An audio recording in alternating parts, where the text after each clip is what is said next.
Welcome to Shukla study point. आप सभी का स्वागत है आपके अपने YouTube channel Shukla study point में। मैं शिवम शुक्ला आप सभी दोस्तों का हार्दिक स्वागत करता हूं। आज के वीडियो के माध्यम से हम लोग चर्चा करेंगे जियोग्राफी के बारे में। आपको बता दूं जियोग्राफी बीए फिफ्थ सेमेस्टर में अगर आप लोगों ने लिया है तो आपको 2 पेपर पढ़ने पड़ेंगे। पहले पेपर का नाम है रीजनल जियोग्राफी अर्थात प्रादेशिक भूगोल। तो उसका मॉडल पेपर एक मैं दे चुका हूँ ऑब्जेक्टिव वाला। बाकी उसके जो है एक चैप्टर भी मैंने पढ़ाया हुआ है और दूसरा चैप्टर जल्दी आपके समक्ष आएगा।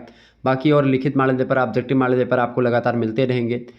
तो उसी श्रृंखला में आगे जब हम बढ़ते हैं तो दूसरा पेपर भी पढ़ने को मिलता है। दूसरे पेपर में आपको पढ़ना होता है सुदूर संवेदन और भौगोलिक सूचना तंत्र की मूल बातें, मतलब रिमोट सेंसिंग के बारे में आपको और जीआईएस की तकनीक के बारे में आपको जानना होता है पेपर नंबर 2 में। ठीक है, तो इसको बोलते हैं सुदूर संवेदन और भौगोलिक सूचना तंत्र की मूल बातों के बारे में। यानी यहाँ से बनने वाले बहुत ही महत्वपूर्ण प्रश्न जो होंगे उनको आज के वीडियो के माध्यम से हम लोग चर्चा करेंगे। लगभग 100 से अधिक ऑब्जेक्टिव टाइप के प्रश्नों को आज के वीडियो के माध्यम से हम लोग चर्चा करेंगे जियोग्राफी के पेपर 2 से, यानी सुदूर संवेदन और भौगोलिक सूचना तंत्र की मूल बातों से। ठीक है, बीए फिफ्थ सेमेस्टर में ये प्रश्न आपके आएंगे। आपको बता दूं कि अगर आप जो है आपकी परीक्षा लिखित है चाहे ऑब्जेक्टिव है, किसी भी प्रकार की परीक्षा पैटर्न है, तो आप इस वीडियो को देख लीजिएगा। तो चूँकि इससे आपको जानकारी मिलेगी कुछ थोड़ी बहुत, ठीक है, तो आपके लिए मदद हो सकती है। तो आप सभी लोग इसको अंत तक जरूर देखेंगे। बाकी बहुत इंपॉर्टेंट प्रश्नों को हमने इसमें रखा है जो कि आपकी परीक्षा में आ सकते हैं। अगर ऑब्जेक्टिव परीक्षा आपकी हो रही है तो बड़े ही आसानी से ये प्रश्न आपकी परीक्षा में आएंगे। और बहुत ही थोड़ा सा ये कठिन टॉपिक इसलिए आपको लगेगा, ठीक है, चूँकि ये आपने इससे पहले कभी पढ़ा नहीं है। शायद आपने दैनिक जीवन में इसका उपयोग जरूर किया होगा। रिमोट सेंसिंग का प्रयोग आप टीवी वगैरह के लिए करते हैं, या रिमोट वगैरह का प्रयोग आप लोग किसके लिए करते हैं? रिमोट का प्रयोग आप कार के लिए अपने करते हैं या फिर अन्य चीज़ों के लिए रिमोट का प्रयोग आप लोगों ने किया होगा। तो वही रिमोट सेंसिंग वही होती है कि भाई किसी भौगोलिक चीज़ों को लेकर के भी ये प्रणाली आगे बढ़ती है, तो बड़े पैमाने पर होती है। आप छोटे पैमाने पर टीवी चलाने के लिए रिमोट का प्रयोग करते हैं, कार चलाने के लिए रिमोट का प्रयोग करते हैं।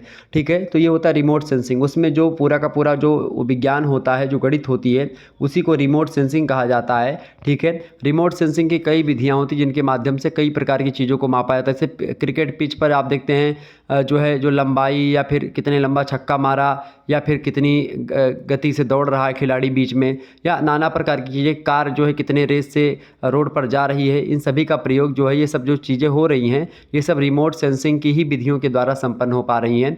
जैसे किसी चीज़ की लंबाई नापना, चाल नापना, ये सब जो है कहीं ना कहीं पे आप देखते हैं रिमोट सेंसिंग का ही खेल है, जीआईएस का ही खेल है। तो ये चीज़ों को थोड़ा सा ध्यान रखेंगे। ठीक है, तो बस वही आपको जानना है। हालांकि कठिन जरूर लगेगा क्योंकि इसमें साइंस की चीज़ें बहुत सारे आप देखेंगे।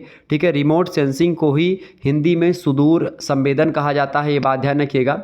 तो रिमोट सेंसिंग जो होती है एक दूरी पर, यानी आमतौर पर उपग्रह या विमान से परावर्तित या उत्सर्जित विकिरण को माप करके किसी क्षेत्र की भौतिक विशेषताओं का पता लगाने के लिए, उसकी निगरानी करने के लिए मतलब की जाती है, एक प्रक्रिया होती है। और विशेष कैमरे दूर से संवेदित छवियों को एकत्रित करते हैं जो शोधकर्ताओं को पृथ्वी के बारे में चीज़ों को समझने में मदद करती है। तो रिमोट सेंसिंग के द्वारा होता यह है कि भाई बहुत सारे उपग्रह हैं जो ऊपर हैं और वहाँ से एक प्रकार से पृथ्वी पर नज़र रखे हुए हैं। जैसे अभी चंद्रयान गया है, ठीक है, चंद्रयान 3 जो है, चंद्रयान 3 तो गया है। ठीक है, तो वो जब गया वहाँ पर तो आप लोगों ने देखा होगा कि भाई वहाँ से वो कुछ इन्फॉर्मेशन भेज रहा है चंद्रयान। तो जब इन्फॉर्मेशन भेजेगा तो किस तरीके से इन्फॉर्मेशन कैसे आता है, इन्फॉर्मेशन किससे आता है, जहाँ वहाँ से फ़ोटो भेजेगा जो भी फ़ोटो वगैरह खींच करके, तो उसकी सूचना जो है हम तक कैसे पहुँचती है? तो वो प्रक्रिया ही रिमोट सेंसिंग होती है, उसी प्रक्रिया के द्वारा हमारे तक वो पहुँचती है। ठीक है, जैसे उपग्रहों और हवाई जहाज़ों के जो है जो कैमरे होते हैं पृथ्वी, मतलब कि जो उपग्रह में या सैटेलाइट वगैरह में, जो हवाई जहाज़ों में जो कैमरे लगे होते हैं, वो पृथ्वी की सतह पर बड़े क्षेत्रों की फ़ोटो लेते हैं और जिससे हम ज़मीन पर खड़े होने पर जितना देख सकते हैं उससे कहीं अधिक देख पाते हैं कि भाई पृथ्वी कैसी दिखती है, पृथ्वी नीली है, पृथ्वी पर पानी कितना है। ये सब आप वैसे नहीं पता लगा पाते हैं। जब आप एक प्रकार से आसमान में, अंतरिक्ष में, जब हमारे जो उपग्रह छोड़े गए हैं, कृत्रिम उपग्रह जो हैं, सैटेलाइट जिनको कहते हैं, वो फ़ोटो लेते हैं और वही फ़ोटो भेजते हैं, तब हम लोगों को पता चलता है। तो फ़ोटो लेते हैं, वहाँ से फ़ोटो आता है, आप व्हाट्सएप पे इसमें भेजते हैं, एक दूसरे के पास जाता है। इन सभी में कहीं ना कहीं पे रिमोट सेंसिंग और ये सब काम करता है।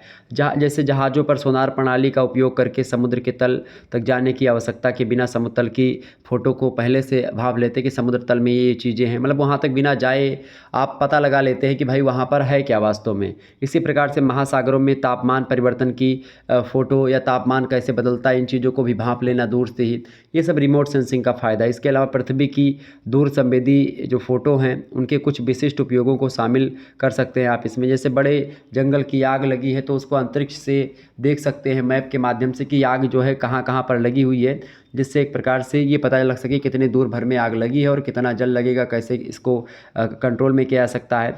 तो इसी प्रकार से आप देखते हैं कई वर्षों या दशकों से एक शहर के विकास और खेत या जंगलों में परिवर्तन को नज़र में रखा जा सकता है रिमोट सेंसिंग के माध्यम से। ड्रोन कैमरे चल चुके हैं, तो ये सब एक प्रकार से कहीं ना कहीं पे ये सुदूर संवेदन ही है, ये बात ध्यान रखिएगा। ओके, तो यही होता है रिमोट सेंसिंग, मतलब कि रिमोट सेंसिंग आप समझते हैं। जीपीएस में उपयोग किए जाने वाले रिसीवर होते हैं इलेक्ट्रॉनिक घड़ियाँ, परमाणु घड़ी या कॉर्टेक्स घड़ियाँ या फिर मैकेनिकल घड़ियाँ। करेक्ट आंसर क्या हो जाएगा, फटाफट से आप बताएंगे। तो इसका करेक्ट आंसर हो जाएगा जीपीएस में उपयोग किए जाने वाले जो रिसीवर होते हैं वो कॉर्टेक्स घड़ियाँ होती हैं। ऑप्शन नंबर इसका सी करेक्ट आंसर हो जाएगा। जीपीएस का फुल फॉर्म क्या होता है भैया? जी मतलब होता है ग्लोबल, पी मतलब होता है पोजिशनिंग, ठीक है, और यस मतलब होता है सिस्टम, यानी ग्लोबल पोजिशनिंग सिस्टम को ही बोलते हैं जीपीएस शॉर्ट फॉर्म में, ठीक है। ये बात ध्यान रखेंगे। ओके, मतलब एक प्रकार से पूरे के पूरे संसार के बारे में उसका पोजीशन क्या है, किस इस स्थिति में कौन सी चीज़ें हैं, उन सभी का एग्जैक्ट लोकेशन, एग्जैक्ट जानकारी देता है जीपीएस, ठीक है। जीपीएस आप देखते हैं जैसे आप जीपीएस या मैप वगैरह जो होता नहीं बताता कि भाई कहाँ पर क्या चीज़ें स्थित हैं, पूरा का पूरा विश्व कहाँ पर स्थित है, कहाँ पर ये बाज़ार पड़ेगी। आप जीपीएस का प्रयोग करते हैं लोकेशन ढूंढने के लिए, कहीं पर आपको जाना होता है, आपको पेपर देने कहीं पर जाना, तो आप उस जगह का स्थान मतलब नाम नहीं जानते हैं, तो आप जीपीएस टेक्निक के माध्यम से उस जगह तक पहुंचते हैं, ठीक है, उसका नाम डाल देते हैं और फिर उसके बाद में वो आपको मैप बताता रहता है कि भाई इधर दाएं मुड़े बाएं मुड़े बोलता रहता है, तो गूगल। तो इस प्रकार से आप देखते हैं वो वही होता है जीपीएस, ठीक है। तो जीपीएस मतलब ग्लोबल पोजिशनिंग सिस्टम, कहाँ कहाँ पर क्या क्या चीज़ें स्थित हैं, ठीक है, ये बात ध्यान रखेंगे। आगे देखिएगा, अगला प्रश्न है 1300 हर्ट्ज की डॉपलर बैंड चौड़ाई के साथ C band synthetic aperture radar, यानी जिसको आप जो है SAR बोलते हैं, उसके लिए सुसंगता लंबाई लूप क्या है, बताइए। तो उसके लिए 230 किलोमीटर की लंबाई लूप है। ऑप्शन नंबर इसका बी करेक्ट आंसर होगा। आगे देखिएगा, अगला प्रश्न आपकी स्क्रीन पर आ चुका है। निम्नलिखित में से कौन सी विशेषता डिजिटल मानचित्रों से संबंधित नहीं है, बताएं। तो कौन सी विशेषता भैया डिजिटल मानचित्रों से संबंधित नहीं है? तो रंग या सिम्बोलॉजी या फिर महापुरुष या फिर जो है दाक्षिर तीर।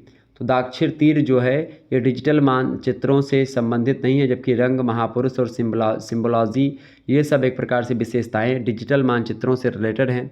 दक्षिण तीर ये एक नहीं है, option number D correct answer होगा। आगे देखिएगा, अगला क्वेश्चन आपकी स्क्रीन पर आ चुका है। प्रश्न है आवश्यक लक्ष्य से भिन्न रिमोट सेंसर के देखने के क्षेत्र में प्रवेश करने वाले बिखरे या फिर विस्तारित विकिरण के कारण आंशिक विकिरण क्या होते? छवि के कंट्रास्ट को कम करता है और इसके तीखेपन को भी कम करता है, या फिर छवि के जो है कंट्रास्ट को बढ़ाता है लेकिन तीखेपन को कम करता है, या कंट्रास्ट और शार्पनेस दोनों बढ़ाता है, या कंट्रास्ट कम करता है लेकिन तीक्ष्णता बढ़ाता है। तो इसका करेक्ट आंसर हो जाएगा आवश्यक लक्ष्य से भिन्न रिमोट सेंसर के देखने के क्षेत्र में प्रवेश करने वाले बिखरे या विसरित जो विकिरण होते हैं उनके कारण से आंशिक विकिरण के छवि जो होते हैं वो कंट्रास्ट से कम करता है और इसके तीखेपन को भी कम करता है। ऑप्शन नंबर इसका ए करेक्ट आंसर होगा। आगे देखिएगा, अगला प्रश्न है क्षैतिज और ऊर्ध्वाधर दिशाओं में स्थानिक भिन्नता निम्न के कारण होती है, बताएं।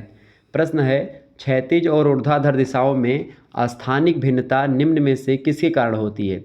चट्टानों के भौतिक अपक्षय के कारण भी होती है, चट्टानों के रासायनिक अपक्षय के कारण भी होती है, और चट्टानों के जैविक अपक्षय के कारण भी होती है, यानी इन सभी के कारण होती है। अपक्षय का मतलब क्या होता है? देखिए, क्षैतिज का मतलब होता है, क्षैतिज का मतलब होता है इस तरीके का, ऊर्ध्वाधर का मतलब होता है ये देखा, ठीक है, लंबावत, ठीक है, ध्यान रखिए इस बात को।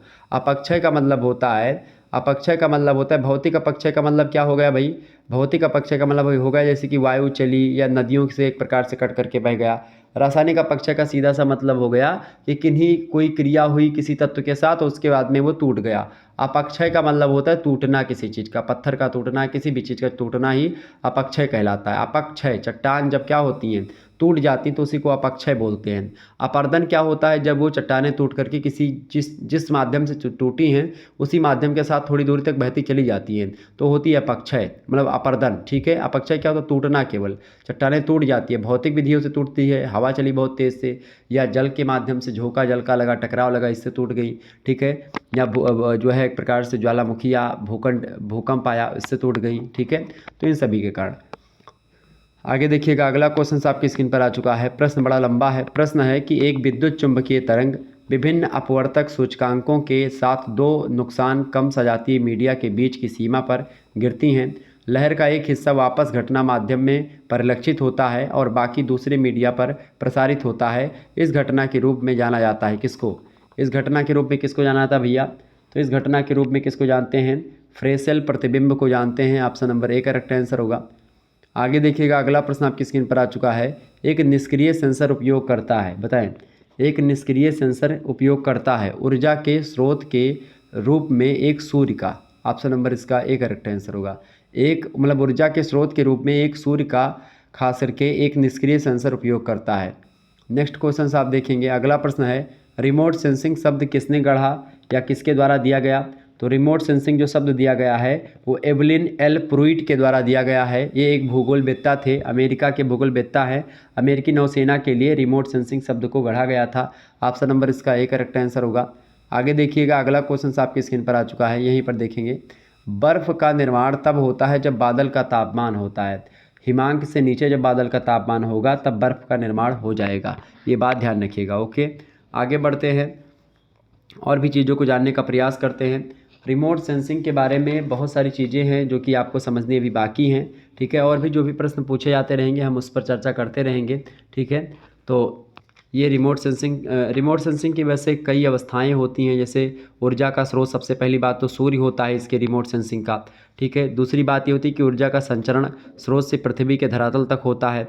ठीक है, इसके अलावा पृथ्वी के धरातल के साथ ऊर्जा की अन्योन क्रिया होती रहती है, मतलब पृथ्वी से भी उसका संबंध बना रहता है और वहाँ से भी पृथ्वी को संदेश वगैरह आते रहते हैं। ठीक है, इसी प्रकार से परावर्तित उत्सर्जित ऊर्जा का वायुमंडल में परिवर्धन होता है। परिवर्तित या उत्सर्जित ऊर्जा का संवेदक द्वारा अभिसूचन भी मिलता रहता है। तो इस प्रकार से आंकड़ा उत्पाद से विषयानुरूप सूचना को निकालना भी होता है। मानचित्र और सारणी के रूप में आंकड़ों और सूचनाओं का विसारण भी करना होता है। कई प्रकार की चीज़ें होती हैं। रिमोट सेंसिंग एक कठिन टॉपिक है, उसको समझने के लिए बहुत ही समय भी देना पड़ेगा और उसको जानना भी पड़ेगा। ठीक है, और ख़ास करके कुछ होते हैं वायु वाहित सुदूर संवेदन, यानी वायु के द्वारा एक प्रकार से, जिसको ईयरबोर्न रिमोट सेंसिंग कहते हैं। तो ईयरबोर्न रिमोट सेंसिंग में क्या होता है, प्रत्यक्ष भौतिक संपर्क किए बिना साइटों और परिदृश्यों का पता लगाने और ख़ास करके उसको समझने के लिए एयरबोर्न सैटेलाइट यानी सेंसर का, मतलब सैटेलाइट सेंसर का प्रयोग किया जाता है। एक श्रृंखला का उपयोग करने वाले अनुप्रयोग शामिल होते हैं इसमें। ठीक है, तो एयरबोर्न सेंसिंग में कई प्रकार के जुड़वा इंजन वाले विमान होते हैं जो सेंसर की एक श्रृंखला का समर्थन करने में सक्षम होते हैं। जैसा कि एरियल मैपिंग प्रदर्शन आप लोगों ने जाना होगा, एरियल मैपिंग प्रदर्शन की एक बहुमुखी रेंज की मांग करती है। ये एयरबोर्न सेंसिंग जो होती है क्षमताओं के व्यापक स्पेक्ट्रम की पेशकश करने के लिए विकसित हुई है और इसमें कम ऊंचाई पर धीमी उड़ान से सक्षम विमान शामिल हैं। बड़े पैमाने पर इमेजरी और अनुमति उच्च ऊंचाई पर उच्च गति उड़ान में सक्षम विमान व्यापक क्षेत्र को कवर करने वाली छवियों को तेज़ी से कैप्चर करने की अनुमति देता है। कुल मिलाकर के अगर देखें तो एयरबोर्न जो है ये एक प्रकार से जो हवा के माध्यम से या एक प्रकार से वायु के द्वारा चलते हैं, मतलब अप्रत्यक्ष रूप से हमको सूचना मिलती रहती है, वो चीज़ें होती हैं। ठीक है, ये बात ध्यान रखेंगे। चर्चा करते रहेंगे इन सभी चीज़ों पर। हालांकि प्रश्न समझते हैं। प्रश्न क्या आपसे पूछा गया भाई, प्रश्न देखिएगा, प्रश्न आपसे पूछा गया भाई, प्रश्न देखेंगे। दूसरा प्रश्न है, अब अगली स्लाइड है आपकी स्क्रीन पर आ चुकी है, इंपॉर्टेंट स्लाइड है और बहुत ही महत्वपूर्ण प्रश्न आपकी परीक्षा की दृष्टि से आ रहे हैं, ध्यान रखेंगे इस बात को। प्रश्न है, एक विशिष्ट तरंग लंबाई के साथ उत्पादित विद्युत चुंबकीय विकिरण की परस्पर क्रिया किसी भूभाग पर किसी लक्ष्य को उसकी बिखरी हुई चमक का अध्ययन करने के लिए, रोशन करने के लिए कहलाती है। निष्क्रिय रिमोट सेंसिंग, सक्रिय रिमोट सेंसिंग या तटस्थ रिमोट सेंसिंग, या फिर इनमें से सभी। तो सक्रिय रिमोट सेंसिंग उसको बोलते हैं। क्या बोलते हैं भैया? सक्रिय रिमोट सेंसिंग बोलते हैं। ये बात ध्यान रखें। कौन सी? सक्रिय रिमोट सेंसिंग उसको बोलते हैं। ये बात ध्यान रखेंगे। तो इसका करेक्ट आंसर होगा ऑप्शन नंबर बी, सक्रिय रिमोट सेंसिंग। नेक्स्ट क्वेश्चन आप देखेंगे। अगला प्रश्न आपकी स्क्रीन पर आ चुका है, फटाफट से आप देखने का प्रयास करेंगे। देखें, प्रश्न है, निम्नलिखित में से कौन सी मात्रा रेडियोमेट्री का आधार बनाती है? रेडियोमेट्री का आधार क्या बनाती है? उज्ज्वल ऊर्जा, या फिर दीप्तिमान प्रवाह, या दीप्तिमान तीव्रता, या फिर मतलब इनमें से सभी। तो भाई जो रेडियोमेट्री का आधार बनाती है मात्रा, वो होती है ये सभी। Option number D correct answer हो जाएगा। उज्ज्वल ऊर्जा, दीप्तिमान प्रवाह और दीप्तिमान तीव्रता, ये सब। आगे देखिएगा, अगला प्रश्न आपकी स्क्रीन पर आ चुका है। महासागरीय जल का अपवर्तनांक लवणता के साथ बढ़ता है, लवणता या तापमान के साथ बढ़ता है, लवणता के साथ घटता है, तापमान के साथ घटता है। तो महासागरीय जल का जो अपवर्तनांक होता है वो लवणता के साथ घटता है। ऑप्शन नंबर इसका सी करेक्ट आंसर हो जाएगा। जिन छात्र छात्राओं ने सी लगाया उनका बिल्कुल करेक्ट आंसर होगा। आगे देखिएगा, अगला प्रश्न आपकी स्क्रीन पर आ चुका है। देखिए, जीपीएस उपग्रह की सामान्य ऊंचाई लगभग कितनी होती है? तो ये प्रश्न बहुत ही महत्वपूर्ण परीक्षा में आने वाला है। बताएं, जीपीएस उपग्रह की सामान्य ऊंचाई लगभग होती है 20,200 किलोमीटर के आसपास। ऑप्शन नंबर इसका बी करेक्ट आंसर हो जाएगा। नेक्स्ट क्वेश्चन आप देखेंगे। अगला प्रश्न आपकी स्क्रीन पर आ चुका है। प्रश्न है, जीओडी मीटर आधारित है। बताएं, जीओडी मीटर आधारित है संग्राहक प्रकाश तरंगों का प्रसार के लिए, अवरक्त विकिरण प्रसार के लिए, या 5x1014 हर्ट्ज के क्रम की आवृत्ति के साथ वाहक के रूप में दृश्य प्रकाश या उच्च आवृत्ति रेडियो तरंगे। बताएं, तो जीओडी मीटर जो आधारित है वो आधारित है संग्राहक प्रकाश तरंगों के प्रसार के लिए। ऑप्शन नंबर इसका मतलब इसी प्रसार पर आधारित है जीओडी मीटर। किस पर? संग्राहक प्रकाश तरंगों के प्रसार पर आधारित है geodimeter. Option number A correct answer हो जाएगा इसका। आगे देखिएगा, अगला प्रश्न आपके स्क्रीन पर आ चुका है। कोड आधारित जीपीएस रिसीवर, कोड आधारित जीपीएस रिसीवर जो होता है आमतौर पर इसके लिए किसके लिए उपयोग किए जाते हैं? वाहन ट्रैकिंग के लिए, या भूमि नेविगेशन के लिए, या ट्रांस आंदोलन के लिए, या फिर इन सभी के लिए।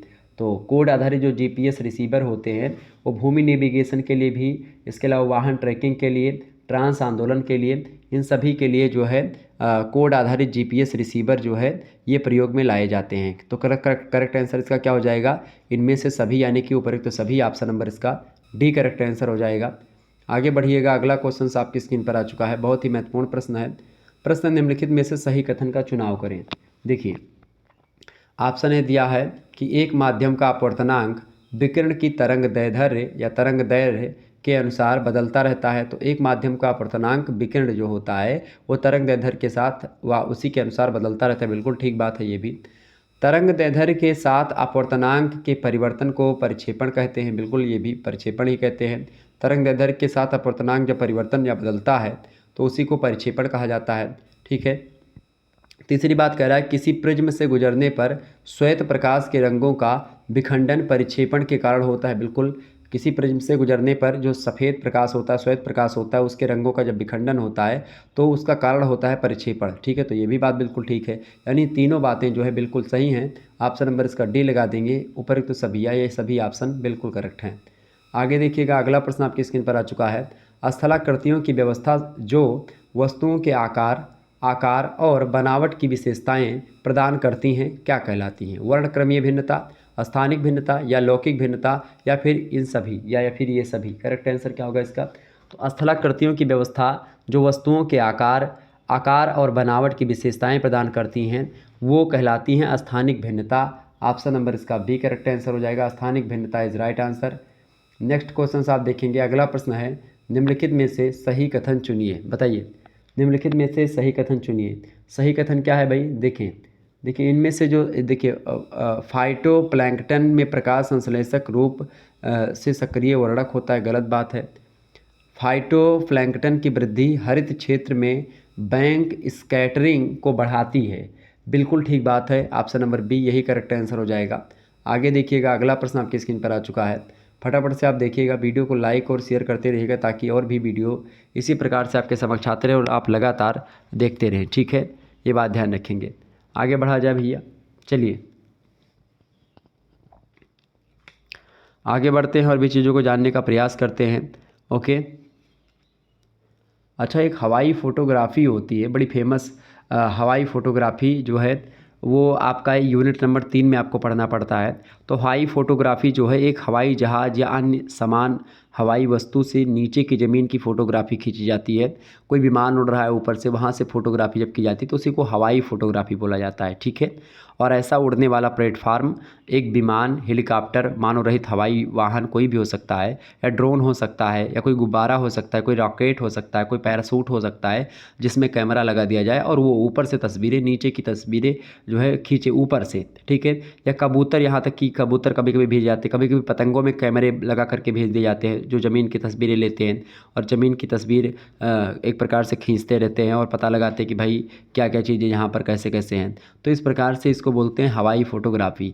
हवाई फ़ोटोग्राफ़ी को ईयर टू ईयर फ़ोटोग्राफ़ी कहते हैं। तो ईयर टू ईयर फ़ोटोग्राफ़ी जो होती है, हवा में उड़ करके हेलीकॉप्टर के माध्यम से, कबूतर के माध्यम से, ड्रोन के माध्यम से, ठीक है, पैराशूट के माध्यम से, इन सभी माध्यम से फ़ोटो खींचना हवाई फ़ोटोग्राफ़ी कहलाता है। अच्छा, हवाई फ़ोटोग्राफ़ी का उपयोग जो है ख़ास करके युद्ध में दुश्मन के इलाके पर जासूसी करने के लिए, एक क्षेत्र का नक्शा बनाने के लिए, कृषि और फसलों का सर्वेक्षण करने के लिए, शहर की योजना के लिए, जानकारी इकट्ठा करने के लिए, ठीक है, और कई बहुत सारी और विधियों के लिए इसका प्रयोग किया जाता है हवाई फ़ोटोग्राफ़ी का, ठीक है।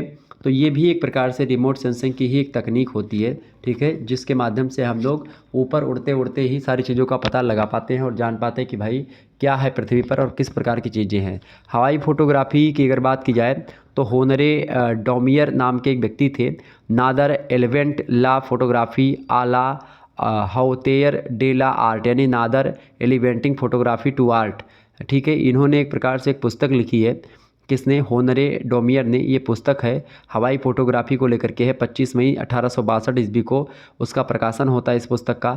एरियल फ़ोटोग्राफ़ी का आभास जो है पहली बार फ्रांस के फ़ोटोग्राफ़र और जो है बैलूनिस्ट गैस्पार्ड फेलिक्स टूरनाचन के द्वारा किया गया था, ठीक है। ये बात ध्यान रखेंगे, जिसे नादर के नाम से भी जाना जाता है। 1858 ईस्वी में पेरिस फ्रांस में इसका जो है वो होता है, सूत्रपात होता है। हालांकि उन्होंने जो तस्वीरें बनाई थी, खास करके किसने नादर ने जो तस्वीरें बनाई थी, या खास करके टूरनाचन के द्वारा जो बनाई गई तस्वीरें, वो अब मौजूद नहीं हैं। और इसीलिए सबसे पुरानी जीवित हवाई तस्वीर का शीर्षक जो है वो जो है Boston is the eagle and the wild goose see it, एक ये पुस्तक है, इसी में खास करके बताई गई है। 13 अक्टूबर 1860 को जेम्स वालेस ब्लैक और सैमुअल आर्चर किंग के द्वारा लिया गया और इसमें बोस्टन को 630 मीटर की ऊंचाई से दर्शाया गया था। पतंग हवाई फोटोग्राफी का नेतृत्व किया था ब्रिटिश मौसम विज्ञानी ने, ईडी महोदय ने किया था 1882 में, ठीक है।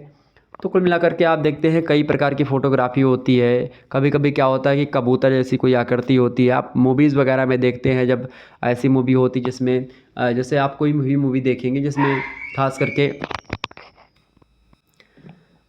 तो वही सब होती है, ठीक है। अब प्रश्न हम देख लेते हैं भाई, प्रश्न क्या है। प्रश्न पूछा जा रहा है कि आपसे निम्नलिखित में से किस सर्वेक्षण पद्धति का अर्थ उच्च परिशुद्धता होना है? एरियल फोटोग्राफी, या फोटोग्रामेट्री, या स्थलीय फोटोग्रामेट्री, या थियोडोलाइट सर्वेक्षण, या अनुप्रस्थ सर्वेक्षण। तो इसका करेक्ट आंसर हो जाएगा, सर्वेक्षण पद्धति का अर्थ उच्च परिशुद्धता होती है एरियल फोटोग्राफी या एरियल फोटोग्रामेट्री से, ठीक है। Option number A correct answer हो जाएगा। अभी मैंने आपको बताया जिस प्रकार से एरियल फोटोग्रामेट्री के बारे में, ठीक है, वही होती है, ठीक है, ध्यान रखिएगा इस बात को। नेक्स्ट क्वेश्चन आप देखेंगे, जैसे आप देखते किसी मूवी वगैरह में, जब जैसे उरी मूवी हो गई विकी कौशल की, या फिर और भी मूवीज़ आप देखते हैं जिसमें क्या होता है कि जो है एक सूचना पाने के लिए दुश्मन के इलाकों में एक छोटी छोटी चीज़ों या पक्षी उड़ा करके बना देते हैं, ठीक है। तो उस वो जानकारी वहाँ से फ़ोटो खींचता रहता है और दुश्मन के इलाकों के नज़र रखता है। उसके बाद फिर एयर स्ट्राइक वगैरह होती है। तो ये सब चीज़ें जो है एरियल मतलब कि एरियल फोटोग्रामेट्री के वजह से किया जाता है। अगला प्रश्न है, वर्टिकल फोटोग्राफ डैश के साथ मेल खाता है? दृष्टि रेखा की दिशा के साथ, लेंस की दिशा के साथ, या फिर एपर्चर की दिशा के साथ, या गुरुत्वाकर्षण की दिशा के साथ। तो वर्टिकल फोटोग्राफी जो है वो गुरुत्वाकर्षण की दिशा के साथ मेल खाता है। ऑप्शन नंबर इसका डी करेक्ट आंसर हो जाएगा। इंपॉर्टेंट प्रश्न है, परीक्षा में आ सकता है। अगला क्वेश्चन आप देखेंगे, झुकी हुई तस्वीर में कितना झुकाव होना चाहिए? तो झुकी हुई तस्वीर में लगभग 3 डिग्री का झुकाव होना चाहिए। ऑप्शन नंबर इसका सी करेक्ट आंसर होगा। अगला प्रश्न आपकी स्क्रीन पर आ चुका है, यदि अस्पष्ट क्षितिज एक तस्वीर में दिखाया गया है तो यह कम तिरछा है। सच्चा मतलब ये बात सही है या फिर झूठ है, बताएं। यदि अस्पष्ट क्षितिज एक तस्वीर में दिखाया गया है तो यह कम तिरछा है, ये बात बिल्कुल झूठी है। ऑप्शन नंबर इसका बी करेक्ट आंसर होगा। आगे देखिएगा, अगला प्रश्न है मतलब कि ये गलत बात है, मतलब सही नहीं है ये। अगला प्रश्न है, परिप्रेक्ष्य प्रक्षेपण से निर्मित होता है। तो प्रक्षेपण से निर्मित होता है क्या?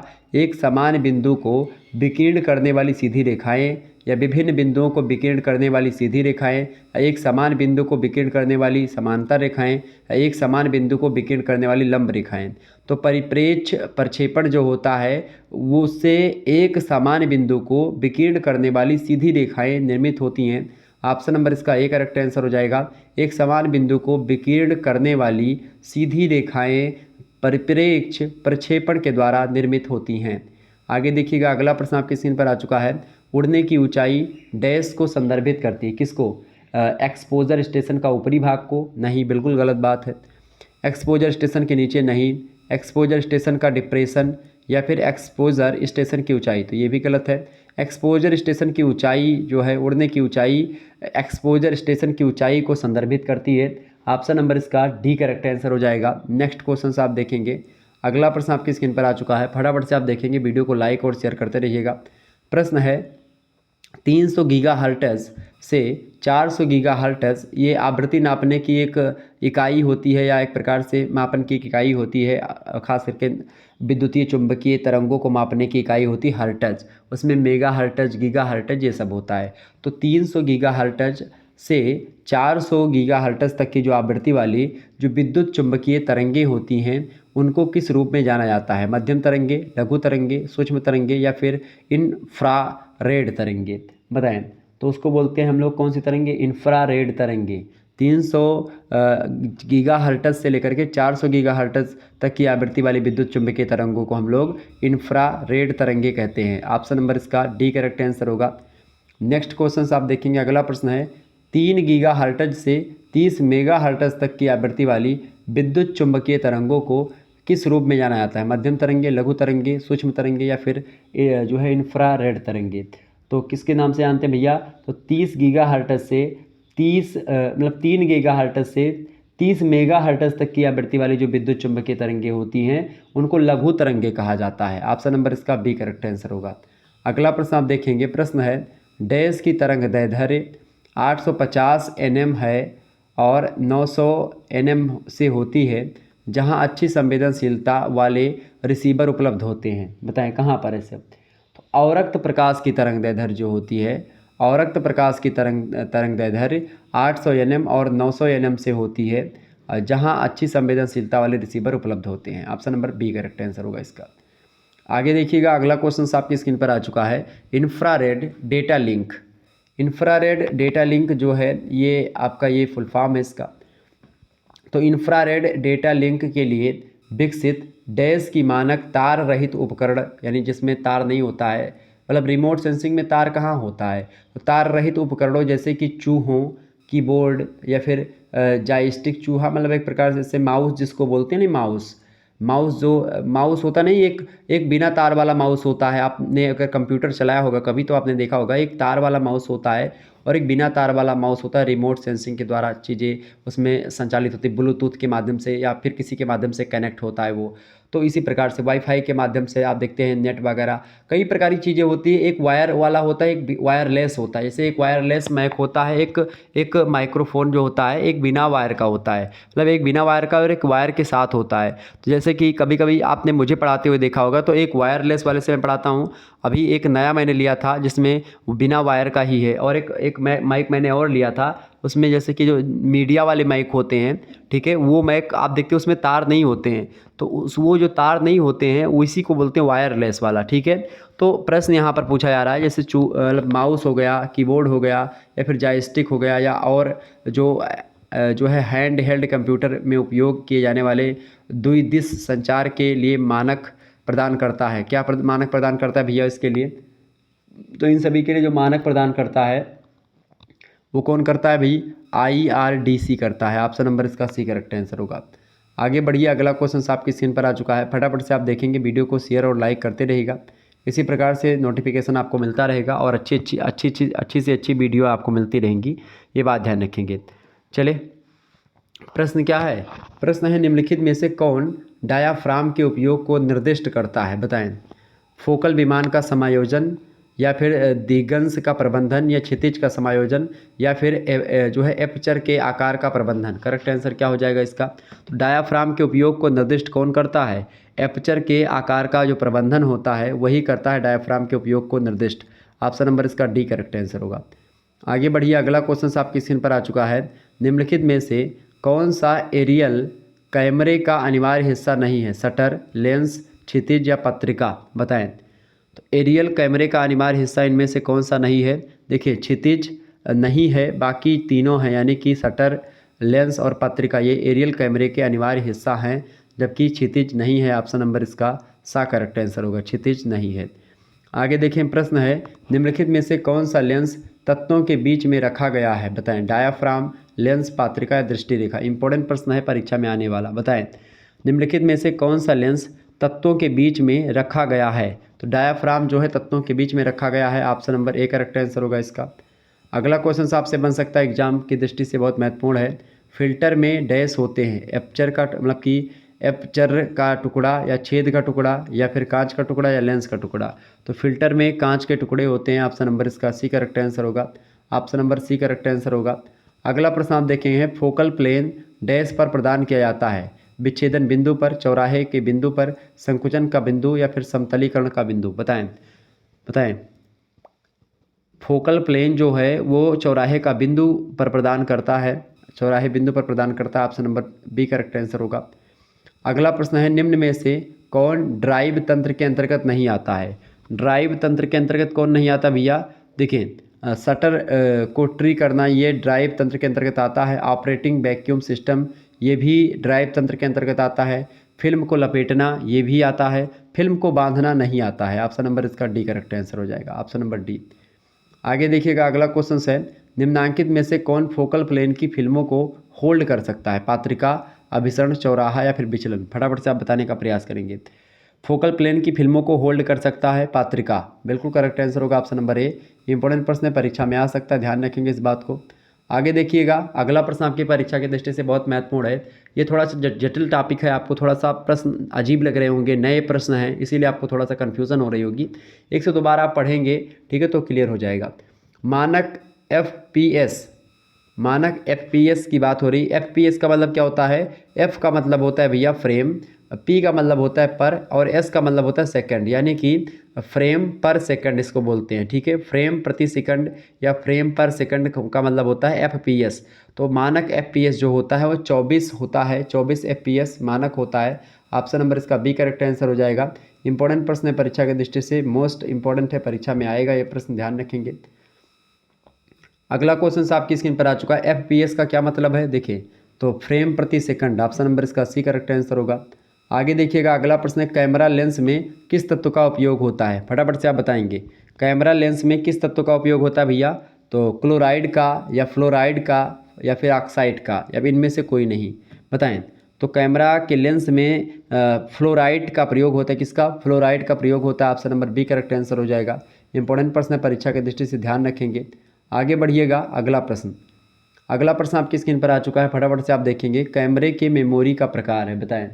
कैमरे की मेमोरी का प्रकार है 1, 2, 6 या 4? तो कैमरे के मेमोरी दो प्रकार के होते हैं, वैसे मेमोरी 4 प्रकार के होते हैं। वैसे मेमोरी 4 प्रकार के, पहला मेमोरी का प्रकार होता है वर्चुअल मेमोरी, एक होती है।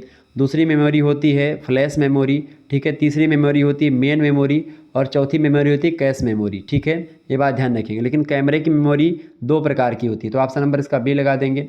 आगे बढ़िए, अगला प्रश्न, UHD का अर्थ कैमरे में क्या है? UHD का अर्थ कैमरे के लिए क्या होता है भाई? UHD का मतलब होता है अल्ट्रा हाई डेफिनिशन। क्या मतलब होता है? अल्ट्रा हाई डेफिनिशन, ठीक है। अल्ट्रा हाई डेफिनिशन इसका फुल फॉर्म होता है UHD का, ठीक है। अच्छा, अल्ट्रा हाई डेफिनिशन में क्या होता है भाई? देखिए, टीवी के लिए अगर देखें, टीवी में जो चित्र दिखता है हमको अल्ट्रा वाला, वो 3840 गुणे 2160 पिक्सल में दिखता है, ठीक है। ये टीवी के लिए है, अल्ट्रा हाई डेफिनेशन, ठीक है। टीवी में आपको इतना दिखता है। 4K जिसको आप बोलते हैं 4K अल्ट्रा, कहते नहीं जो आप 4K अल्ट्रा, अगर आप वीडियो कभी देखे होंगे यूट्यूब की वीडियोज़ भी में भी कुछ वीडियोज़ में आपको 4K अल्ट्रा वाली सुविधा मिलती है, या आप देखते हैं जो नए नए एप्लीकेशन आते हैं उसमें आप देखते हैं कई सारी चीज़ों में वीडियोज़ वगैरह देखने की जो क्वालिटी होती है उसको आप बढ़ाते हैं। जैसे कि 720 पावर एक होता है, एक सबसे पहले 140 पावर होता है, फिर 200 मतलब 144 पावर होता है, फिर 240 पावर होता है, उसके बाद 360 पावर होता है, फिर उसके बाद में 360 के बाद 720 पावर होता है, 720 के बाद में होता है 1080, 1080 के बाद में भी आप देखते हैं कुछ और आगे बढ़ता है, और उसके बाद में आप देखते हैं कि सीधे सीधे आप 4K अल्ट्रा एक आता है। तो 4K अल्ट्रा में एकदम से बहुत बहुत भव्य दिखता है चेहरा वाला, मतलब कि एकदम से फुल एचडी की, मतलब एचडी का बप्पा आप मान लीजिए उसको, एचडी का 3-4 पीढ़ी और ज़्यादा, मतलब 4 गुना, ठीक है। 1280 जो आप देखते हैं, या जो है 1920 जो आप वीडियो देखते हैं, 1920 वाली जो फुल एचडी होती है, 1920 गुणे 1080, 1920 गुणे ये रेजुलेशन जो है 1920 गुणे 1080 वाला रेजुलेशन, ये होता है फुल एचडी वाला। और इसमें 4 से अगर गुणा कर देंगे, यानी कि 4 गुना इसका 4 गुना रेजुलेशन जो होता है वो होता है 4K अल्ट्रा में, ठीक है। 4K अल्ट्रा की अगर बात की जाए तो मुख्य रूप से और लोगों के लिए, टीवी के लिए तो 3840 गुणे 1260 का होता है, लेकिन अगर आज बात की जाए सामान्य के लिए, ठीक है, तो उसके लिए 4K का मतलब होता है सीधा सीधा 40, मतलब कि 4096 गुणे 1260, इसीलिए इसको 4K बोलते हैं। 4 मतलब होता है 4 और K मतलब होता है 1000, 4000 के ऊपर रेजुलेशन चला जाता है इसमें। 1920 गुणे 1080 में आप देखते हैं फुल एचडी, और फुल एचडी में अगर कोई गाना वाना सुनते हैं तो मज़ा आ जाता है एकदम से। लेकिन अगर 4K अल्ट्रा में सुनेंगे तो धुआं एकदम से आप क्या बताएं आपको, टीवी वगैरह में देखते हैं तो वो भी थोड़ा कम होता है, और भी ज़्यादा होता है 4K वाला, ठीक है। जो 4K अल्ट्रा वाले जो कैमरा वगैरह बनते नहीं, मतलब कैमरा आप देखते बहुत सारे कैमरा आ गए हैं, तो वही होता है 4K वाला, ठीक है। ध्यान रखिएगा इस बात को। तो UHD का मतलब वही होता है अल्ट्रा हाई डेफिनेशन, ठीक है, ध्यान रखिएगा। आगे बढ़ते हैं। अगला प्रश्न आपकी स्क्रीन पर आ चुका है, फटाफट से आप देखेंगे प्रश्न क्या है भाई। प्रश्न आपकी स्क्रीन पर आ चुका है। प्रश्न है भूस्थितिक उपग्रह की पृथ्वी से ऊंचाई लगभग कितनी होती है। फटाफट से आप बताएंगे कितनी होती भैया, बताइएगा। अच्छा, जो सुदूर संवेदन या एक प्रकार से जो ये होता है रिमोट सेंसिंग, वो क्या काम करता है, रिमोट सेंसिंग क्या काम करता है भैया। अच्छा, एक प्रश्न और पूछा था, पहला डिजिटल कैमरा किसके द्वारा खोजा गया था। तो पहला डिजिटल कैमरा जो खोजा गया था स्टीफन सैसन के द्वारा खोजा गया था, ये बात ध्यान रखें। किसके द्वारा, स्टीफन सैसन के द्वारा खोजा गया था, ओके, ये बात ध्यान रखेंगे। अच्छा, किस कंपनी ने पहला हैंड हेल्ड डिजिटल कैमरा पेश किया था। तो कोडक कंपनी एक है, उसने पहला हैंड हेल्ड डिजिटल कैमरा पेश किया था, ये बात ध्यान रखेंगे, ओके। अच्छा, एक होता है फिश आई डिग्री व्यू। फिश आई डिग्री व्यू जो होता है 180 डिग्री व्यू होता है, ठीक है, ये बात ध्यान रखेंगे। मैं ये बताने जा रहा था आपको कि जैसे सुदूर संवेदन जो होता है, जो रिमोट सेंसिंग होता है, ये खास करके इसका क्या कार्य होता है। जो सुदूर संवेदन या रिमोट सेंसिंग वाले उपग्रह होते हैं, जो बादल में लगा दिए जाते हैं, मतलब आसमान में हैं, अंतरिक्ष से वो अवलोकन कर रहे हैं, पृथ्वी को देख रहे हैं, जान रहे हैं, तो उनका काम क्या होता है। उनका काम होता है मौसम का अवलोकन करना, कि मौसम, पानी कब बरसेगा कब नहीं बरसेगा, इसकी जानकारी कौन देता है। इसकी जानकारी रिमोट सेंसिंग सैटेलाइट ही देते हैं हमको, ठीक है। इसके अलावा कृषि उत्पादकता का आकलन करने के लिए, इसके अलावा मत्स्य का सर्वेक्षण, मछली कहाँ पर पाई जाएंगी, ठीक है, मृदा का मानचित्रण करने के लिए, कहाँ की मृदा कैसी है, पशुपालन कैसा होगा, भूमि का उपयोग और भूमि आवरण का मानचित्रण, सूखा मॉनिटरिंग और आकलन करना हुआ, या बाढ़ संकट और क्षतिग्रस्त इलाके को जानना हुआ, सिंचाई जल प्रबंधन का आकलन करना हुआ, ठीक है, हिम मानचित्रण करना हुआ, वनिकी के बारे में बताना हुआ, वन कहाँ कहाँ पर हैं, समुद्र विज्ञान के बारे में जानकारी देनी हुई, विशिष्ट प्रयोजन कोई करना हुआ, फसल प्रणाली विश्लेषण या उर्वरक प्रवृत्ति निर्धारण करना हुआ, जैव विविधता विशिष्टीकरण, कहाँ पर जीव ज़्यादा पाए जा रहे हैं, जैव विविधता कहाँ पर है कहाँ पर नहीं है, ठीक है, मरुस्थलीय इलाका कहाँ पर है, राष्ट्रीय प्राकृतिक संसाधन सूचना प्रणाली, भूस्खलन जोखिम वाले क्षेत्रों का मानचित्रण करने में, ठीक है, विशिष्ट सुदूर संवेदी उपग्रह, ये सब उपयोगी होते खास करके। आपको बता दूं, इसको एक बोलते हैं रीसेट। रीसेट होता है रडार प्रतिबिंबन उपग्रह। रीसेट जो होता है यह मिशन कृषि तथा आपदा संबंधी उपयोगों की वृद्धि करने हुए प्रचालन, मतलब कि प्रचालन के लिए किया गया है, ताकि जो है रिमोट सेंसिंग के द्वारा सारी चीज़ें की जा सके। रीसेट 1, ठीक है, ओसोन सेट 2, ये सब आता रहता है, ठीक है। हालांकि ओसोन सेट 2 का आविष्कार कब हुआ था? 23 सितंबर 2009 को श्रीहरिकोटा से प्रमोचित किया गया था इसको। 3 नीति भार वहन करता है ये। एक समुद्री कलर मॉनिटर, एक के बैंड पेंसिल किरण जो है प्रकीर्ण मापी, इसी प्रकार से और भी चीज़ें हैं, ठीक है। इसके अलावा कोर्टोसैट 2B एक है, ठीक है।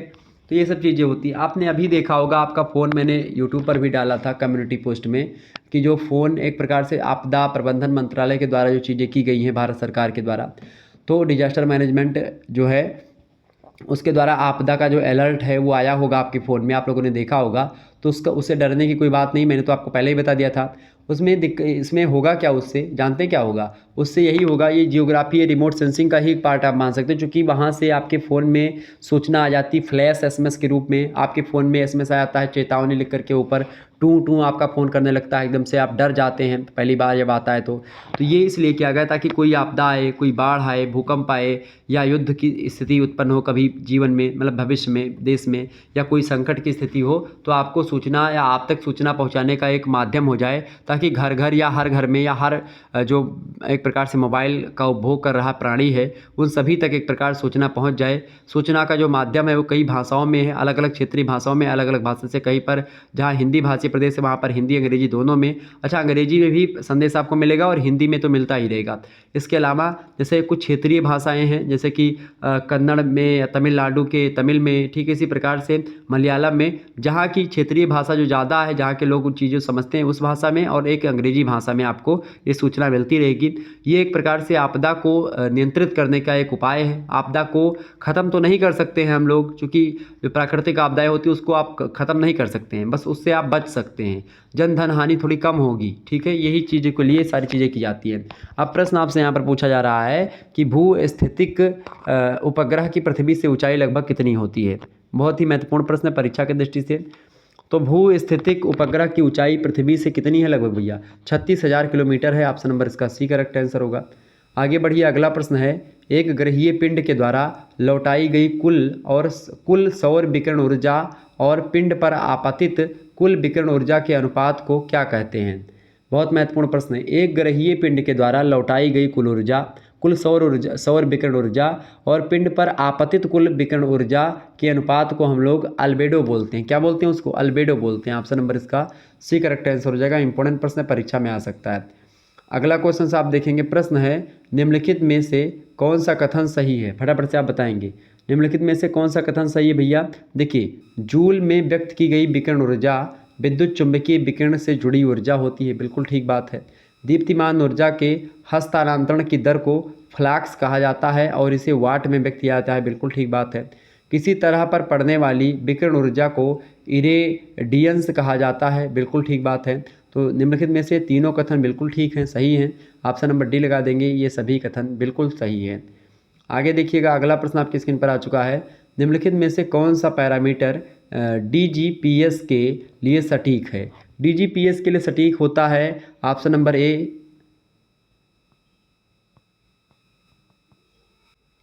इसके लिए सटीक कौन सा होता है भाई? इसके लिए सटीक होता है पैरामीटर डीजीपीएस के लिए स्थितीय सटीकता जो होती है 1 से 2 मीटर यदि रोवर संदर्भ स्टेशन से 1 या 2 किलोमीटर से कम हो, तब 1 या 2 मीटर जो है ये इसका सटीक पैरामीटर होता है डीजीपीएस का। ऑप्शन नंबर इसका ए करेक्ट आंसर होगा। आगे देखिएगा, अगला क्वेश्चन आपकी स्क्रीन पर आ चुका है। प्रश्न है, फसल रकबा उत्पादन अनुमान यानी CAPE को वित्त पोषित किया गया और 1983 ईस्वी में इसके द्वारा किया गया, मतलब किसके द्वारा किया गया था? USA के द्वारा, यूरोपीय संघ के द्वारा, रूस के द्वारा, या फिर भारत के द्वारा? तो ये भारत के द्वारा किया गया था। ऑप्शन नंबर इसका डी करेक्ट आंसर होगा। आगे देखिएगा, अगला प्रश्न आपकी स्क्रीन पर आ चुका है। प्रश्न है, अगला क्वेश्चन आप देखेंगे, प्रश्न है, एक समय परिवर्ती विद्युत क्षेत्र एक चुंबकीय क्षेत्र उत्पन्न करता है, इस घटना को क्या कहा जाता है? बहुत ही महत्वपूर्ण प्रश्न है। प्रश्न क्या है? प्रश्न है, एक समय परिवर्ती विद्युत क्षेत्र एक चुंबकीय क्षेत्र उत्पन्न करता है, इस घटना को एम्पियर मैक्सवेल का नियम कहा जाता है। ऑप्शन नंबर इसका बी करेक्ट आंसर होगा। नेक्स्ट क्वेश्चन आप देखेंगे, अगला प्रश्न है, समय के साथ परवर्तकता उत्सर्जन जिसको आप बोलते हैं उसी में परिवर्तन कहलाता है। बताएं, वर्णक्रमीय भिन्नता, स्थानिक भिन्नता या लौकिक भिन्नता। करेक्ट आंसर क्या होगा? समय के साथ परिवर्तक मतलब परिवर्तकता जो भी है, कहने में मुझे प्रॉब्लम, बाकी मैं इसको पढ़ता हूँ कई बार, कभी कभी निकलता नहीं जब ज़्यादा बोल दो, ठीक है। या उत्सर्जन जिसको आप बोल सकते हैं। तो समय के साथ उत्सर्जन में परिवर्तन क्या कहलाता है? तो समय के साथ उत्सर्जन में परिवर्तन जो होता है उसको लौकिक भिन्नता बोलते हैं। ऑप्शन नंबर इसका सी करेक्ट आंसर होता है। अगला क्वेश्चन आपकी स्क्रीन पर आ चुका है। निम्नलिखित में से कौन सा कथन सही है? कौन सा कथन सही भैया बताएं। देखिए, अनाज के आकार में वृद्धि के साथ स्त्रो अल्बेडो तरंग दैर्ध्य पर गिरता है, बिल्कुल ठीक बात है ये। परावर्तन पर दाने के आकार का प्रभाव निकट दर क्षेत्र में अधिकतम होता है, ये भी ठीक है। इसके अलावा स्पेक्ट्रम के दृश्य क्षेत्र में प्रतिबिंब पर अनाज के आकार का प्रभाव कम होता है, ये सभी कथन बिल्कुल सही हैं। ऑप्शन नंबर डी होता है, ये सभी करेक्ट आंसर हो जाएगा। आगे देखिएगा अगला प्रश्न। अगला प्रश्न आपकी स्क्रीन पर आ चुका है। इंपॉर्टेंट प्रश्न है, परीक्षा की दृष्टि से ध्यान रखेंगे इस बात को। ओके, चलिए प्रश्न है, स्थानिक डेटाबेस से हमारा तात्पर्य उस डेटाबेस से है जिसके पास जटिल मूल्य या स्थितीय मान है, या ग्राफिक मान, या फिर दशमलव मान। करेक्ट आंसर इसका क्या हो जाएगा? अच्छा, एक होता है वेक्टर डेटा, या एक प्रकार से वेक्टर डेटा क्या होता है? डेटा को सामान्यीकरण के बिना इसके मूल रिजोल्यूशन और फॉर्म में दर्शाया जाता है। ग्राफिक आउटपुट आमतौर पर अधिक सौंदर्यवादी रूप में मनभावन या पारंपरिक कार्टोग्राफिक प्रतिनिधित्व होता है। चूँकि अधिकांश डेटा जो होते हैं खास करके हार्ड कापी मैक्स वेक्टर रूप में ही होते हैं, और इसीलिए डेटा रूपांतरण की आवश्यकता नहीं है। डेटा की सटीक भौगोलिक स्थिति बनाई रखी जाती है। टोपोलॉजी की कुशल एनकोडिंग के लिए अनुमति देता है, और इसके परिणाम स्वरूप अधिक कुशल संचालन जो कि टोपोलॉजिकल जानकारी जैसे निकटता, नेटवर्क विश्लेषण की आवश्यकता, ये सब होती है। तो वेक्टर डेटा इसी को बोलते हैं। वेक्टर डेटा या स्थानिक व गैर स्थानिक आंकड़ों को लेकर के भी चीज़ें होती हैं, ठीक है। तो डेटाबेस क्या होता है? डेटाबेस जो होता है संसार का अनन्य तरीके का डेटाबेस होता है। और आपको बता दूं कि अच्छा, एक डेटाबेस होता है, एक मानचित्र होता है, एक प्रतिरूप होता है। ये तीनों एक प्रकार से, प्रतिरूप जो होता है सूचना परिवर्तन उपकरणों का समूह होता है जिसके माध्यम से वर्तमान डेटाबेस द्वारा नया डेटाबेस बनाया जाता है। मानचित्र जो होता है ऐसे मानचित्रों का समूह होता है जो पृथ्वी की सतह संबंधी बातें विस्तार करता है और डेटाबेस के लिए इंटरफेस का कार्य भी करता है, ठीक है। और इनके जरिए स्थानिक परीक्षा यानी स्पिरिचुअल क्वेरी की जाती है। इसके अलावा डेटाबेस की अगर बात की जाए तो डेटाबेस क्या होता है? ये संसार का अनंत तरीके का डेटाबेस होता है। एक तरह से यह भूविज्ञान की एक सूचना प्रणाली होती है। बुनियादी तौर पर जीआईएस प्रणाली मुख्यतः संचारात्मक डेटाबेस पर आधारित होती है जो विश्व के बारे में भौगोलिक सूचकों को या भौगोलिक सूचकों के आधार पर बताती है, ठीक है। तो ये होता है भौगोलिक सूचना तंत्र। भौगोलिक निर्देशांक प्रणाली को 3 भागों में बांटते हैं, डेटाबेस, मानचित्र और प्रतिरूप, जिसके बारे में मैंने अभी आपको बताया, ठीक है। अब प्रश्न आपसे यहाँ पर पूछा गया है, प्रश्न आपसे पूछा गया भाई, प्रश्न क्या पूछा गया है कि स्थानिक डेटा से हमारा तात्पर्य उस डेटा से है जिसके पास स्थितीय मान होते हैं। Option number B correct answer होगा। अगला प्रश्न, मेटा डेटा क्या है? मेटा डेटा जो होता है, मेटा डेटा यह डेटा के बारे में डेटा होता है। किसके बारे में? डेटा के बारे में डेटा होता है। Option number A correct answer होगा। अगला क्वेश्चन आप देखेंगे, स्थानिक डेटा गुणवत्ता के प्रमुख घटकों में शामिल है। स्थितीय सटीकता, लौकिक सटीकता, या फिर वंश और पूर्णता, तार्किक संगति, या फिर ऊपर के सभी। तो इसका करेक्ट आंसर क्या हो जाएगा? ये सभी, ठीक है। स्थानिक डाटा गुणवत्ता के प्रमुख घटकों में स्थितीय सटीकता, लौकिक सटीकता, वंश और पूर्णता, तार्किक संगति, ये सब शामिल हैं। अगला प्रश्न है, स्थानिक डेटाबेस के रूप में भी जाना जाता है। स्थानिक डेटाबेस के रूप में किसको शामिल करते हैं भाई? स्थानिक डेटाबेस के रूप में जियो डेटाबेस को हम लोग शामिल करते हैं। Option number A correct answer होगा। अगला क्वेश्चन है, सफल स्थानिक विश्लेषण की ज़रूरत है। सफल स्थानिक विश्लेषण की ज़रूरत होती है उपयुक्त सॉफ्टवेयर के लिए, उपयुक्त हार्डवेयर के लिए भी, और सक्षम उपभोगकर्ता के लिए भी। Option number D correct answer हो जाएगा, उपयुक्त सभी के लिए। अगला प्रश्न, निम्नलिखित में से कौन सा जीआईएस से वो संबंधित है? जीआईएस से संबंधित क्या है भाई? यूक्लिडियन अंतरिक्ष जो है जीआईएस से रिलेटेड है। ऑप्शन नंबर इसका ए करेक्ट आंसर होगा। नेक्स्ट क्वेश्चन है आपकी स्क्रीन पर, जियो मतलब कि जीआईएस का फुल फॉर्म क्या होता है? जी मतलब होता है जियोग्राफिक, आई मतलब होता है इन्फॉर्मेशन, और एस का मतलब होता है सिस्टम, ठीक है। ये बात ध्यान रखेंगे। तो जीआईएस का मतलब क्या होता है? जीआईएस का मतलब होता है जियोग्राफिक इंफॉर्मेशन सिस्टम।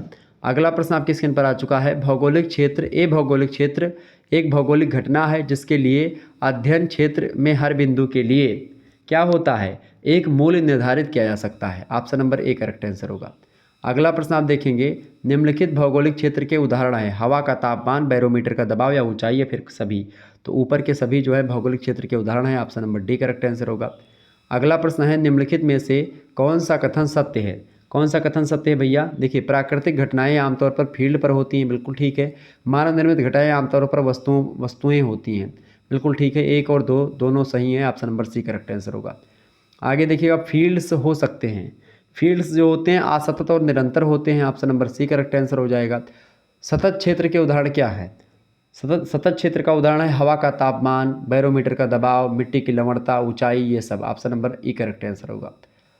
आगे देखिएगा, अगला प्रश्न, GIS का फुल फॉर्म बताएं। भौगोलिक सूचना प्रणाली या जियोग्राफिकल इंफॉर्मेशन सिस्टम है, जियोग्राफिक इंफॉर्मेशन सिस्टम होता है, ठीक है, GIS। क्लियर, ध्यान रखेंगे इस बात को। आगे बढ़ते हैं, ऑप्शन नंबर इसका ए करेक्ट आंसर होगा।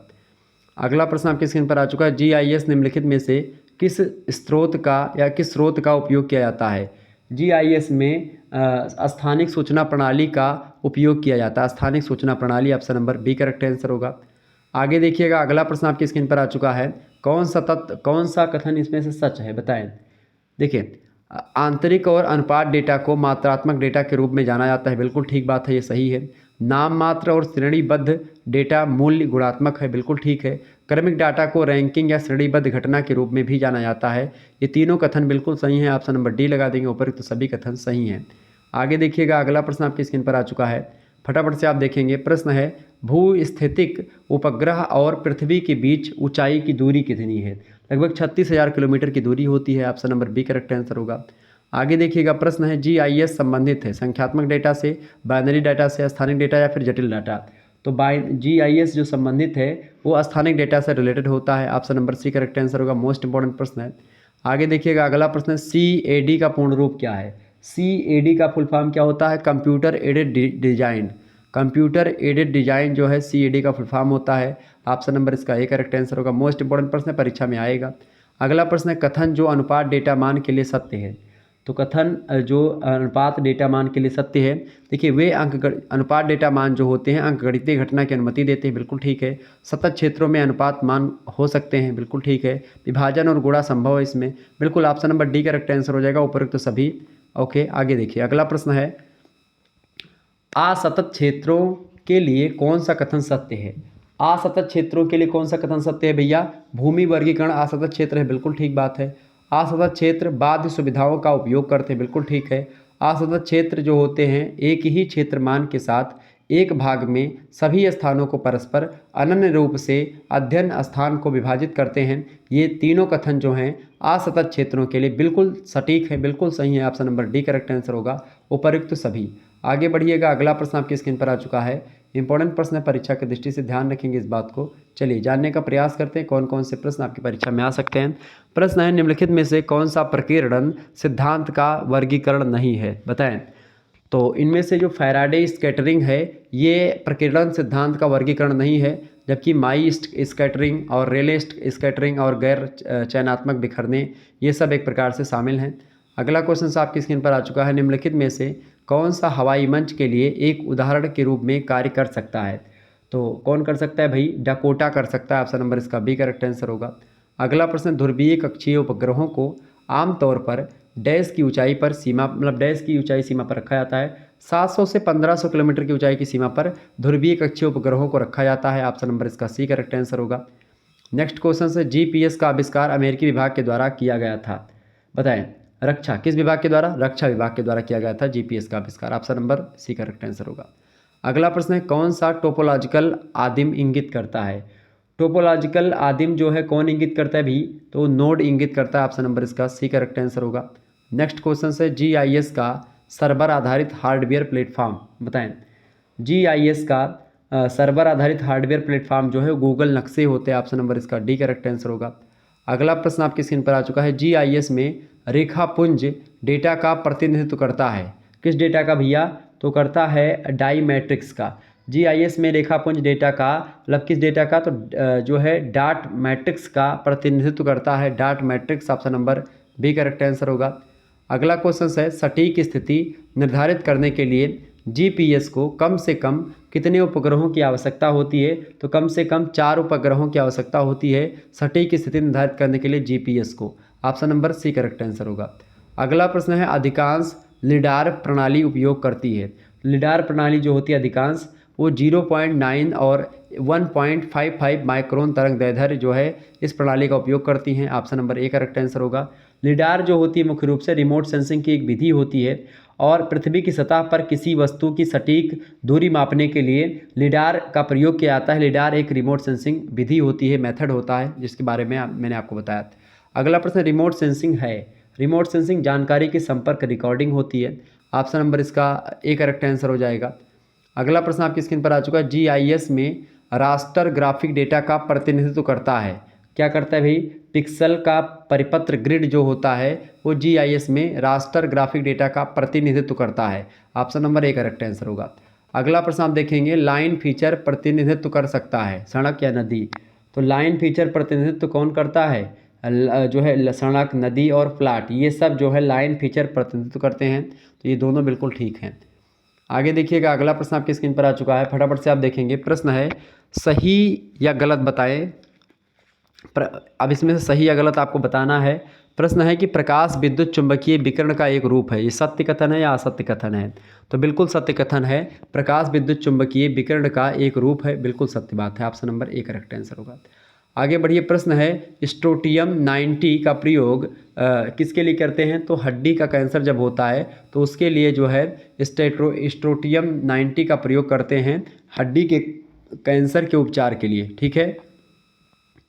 आगे देखिएगा अगला प्रश्न है 2 प्रोटॉन और 2 न्यूट्रॉन सहित कण एक साथ बंधे हुए क्या कहलाते हैं? तो उसको बोलते हैं अल्फा कण। Option number A correct answer होगा। अगला प्रश्न है हाँ और ना इनमें से चुने। प्रश्न है कि क्या विकिरण बालों के झड़ने और थायराइड में कामकाज से जुड़ा हुआ है? क्या विकिरण मतलब कि क्या विकिरण? बिल्कुल हाँ, विकिरण जो है वो बालों के झड़ने और थायराइड में के कामकाज से जुड़ा हुआ है, बिल्कुल ठीक बात है। Option number A correct answer होगा हाँ। अगला प्रश्न निम्न में से किसकी न्यूनतम तरंग दैर्ध्य है?